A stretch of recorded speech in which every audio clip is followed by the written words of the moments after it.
All right, I just spoke to the eviction court clerk in the main office there, and she told me, well, the first thing I told her was that I moved out yesterday.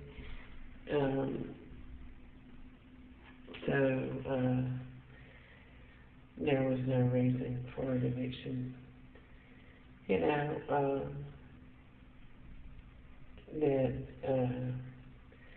my rent wasn't due till February 5th, and that my darling eviction was malicious, that Darlene kept asking me for $100 for this, $130 for that, $500 from me. And that the reason for the eviction was that she told me the rent was due February 1st, and I started screaming at her, which is untrue, that my rent was due on February the 5th, not February 1st. So, it was a malicious eviction. And she said that if Darlene shows up and asked for the eviction anyway, that they were still going to order the eviction and get a judgment against me. And I told her that would be a malicious eviction because I already moved out. And she said it would make it hard for me to rent a place to live anywhere else. So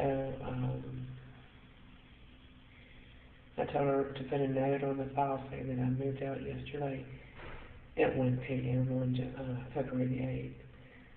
You know, and I asked her to transfer me to the judge's clerk.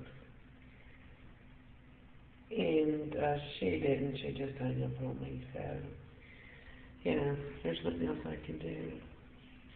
But I'm not going to court. I gotta work. I need the money. My son and I are homeless now because of Darlene. And Charles, they basically tried to enslave me, and it didn't work for them. You know, and tried to take all my money from me too. I didn't have any when I first moved in there, but I got it now. So I'm working 2 jobs, about 70, 75 hours a week, so.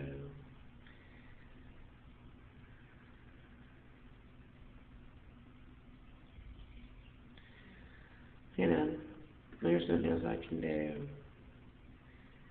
I'd have to sue her for malicious slander. I guess the argument would be that I didn't show up to court to defend myself, but I can't miss work because I have to earn a paycheck to defend myself.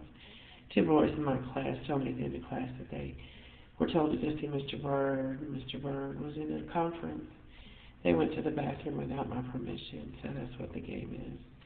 Miss Clark was out there in the hall, and I told them they didn't have my permission to leave the room. They didn't have my permission to go do anything. And so she got them in the hall. She's got them for security. She said, I got it. So that was it. They're just getting up, walking out of the room, and I don't know what they're doing. I haven't engaged in any form of drug activity or pedophilia or anything like that. Yay for me.